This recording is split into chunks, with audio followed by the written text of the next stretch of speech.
મહાદેવ હર બધા મિત્રોને સ્વાગત છે આપણું આજના નવા મિની વ્લોગમાં। અને આપણે સવારના પોરમાં ઉઠીને કરવા માંડ્યા લેસન, કેમ કે આજે તો ફાઇનલી હતું જીટીયુનું મેઇન પેપર।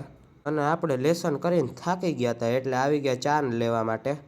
અને ચા લઈને રૂમે આવી ગયા ને કરી લીધો આપણે ચા નાસ્તો। અને ચા નાસ્તો કરીને અસલ નાહી ધોઈને તૈયાર થઈ ગયા સરસ મજાના અને નીકળી ગયા કોલેજ તરફ જવા માટે।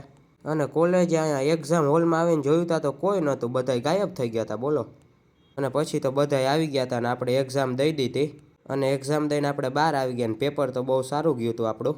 અને પેપર તો પૂરું થઈ ગયું હતું પણ આપણે એક બુક જમા કરાવવાની હતી એટલે નીકળી ગયા બુક જમા કરાવવા માટે।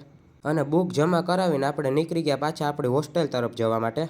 અને અહીંયા રૂમે આવીને જોયું તા તો આપણે બે ભાઈબંધો ક્યાંક વયા ગયા હતા, એકેય રૂમમાં નહોતો। અને રૂમેથી આવી ગયા વડાપાઉં ખાવા માટે, કારણ કે ભૂખ લાગી હતી, પછી ખાવું તો પડે જ ને। અને વડાપાઉં ખાઈ લીધું ને થોડોક નાસ્તો રૂમ હાટું લઈને નીકળી ગયા આપણે રૂમ તરફ જવા માટે। અને અહીંયા રૂમે આવીને થોડીક વાર બેસી ગયા બાલ્કનીમાં, કેમ કે સનસેટનો વ્યૂ બહુ સારો આવતો હતો અહીંયા બાલ્કનીમાંથી। મળીએ આપણે નવા મિની વ્લોગમાં। વ્લોગ ગમ્યો તો લાઈક કરવાનું ભૂલતા નહીં। મહાદેવ હર।